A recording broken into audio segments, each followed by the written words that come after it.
भारतीय जनता पक्ष हा सर्वात मोठा पक्ष आहे तुम्ही म्हणता आणि अब्दी बार 412चा नारा देता, मात्र तुम्हाला उमेदवार आयात करावा लागतोय। ही नामुष्की भाजपवर का होते? अमरावतीच्या खासदार नवनीत राणांना भाजपने उमेदवारी जाहीर केली आहे। या लोकसभा निवडणुकीत नवनीत राणा कमळ चिन्हावर निवडणूक लढवणार आहेत।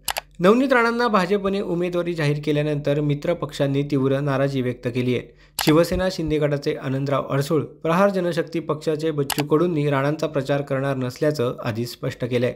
इतकंच नाही तर भाजपच्या स्थानिक कार्यकर्त्यांनाही पक्षाचा हा निर्णय फारसा पटला नाहीये। त्यामुळे अमरावतीमध्ये महायुतीतच नाराजी नाट्य रंगल्याचं पाहायला मिळतंय। भाजप सध्या देशातला सर्वात मोठा पक्ष आहे, तरी देखील अमरावतीमध्ये भाजपला आयात उमेदवाराची गरज पडल्याचं बोललं जात आहे। सध्या अमरावतीमध्येही अशीच चर्चा सुरू आहे।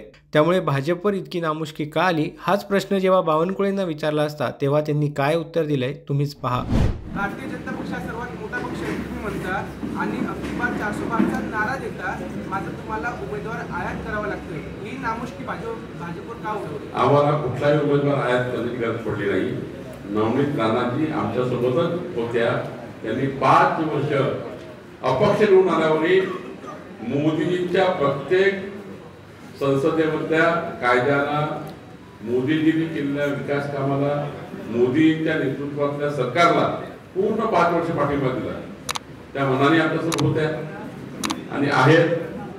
आता ऑफिशियल त्या पक्षामध्ये आल्या आहेत, त्यामुळे त्या कधी आयात नाही आहे। त्या आमच्या पक्षाच्या अनेक वर्षापासून एक चिंतक आहे। जात प्रमाणपत्राचा मुद्दा अद्याप प्रलंबित आहे सुप्रीम कोर्टात, तरी तुम्ही त्यांना तिकीट उमेदवारी? अरे बाबा, तुला माहिती नाही आहे, पूर्ण माहिती आहे। सुप्रीम कोर्टाचा निकाल लागला।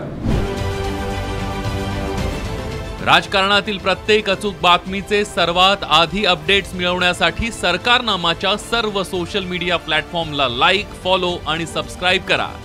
तसंच सर्व नोटिफिकेशनसाठी बेल आयकॉन प्रेस करायला विसरू नका।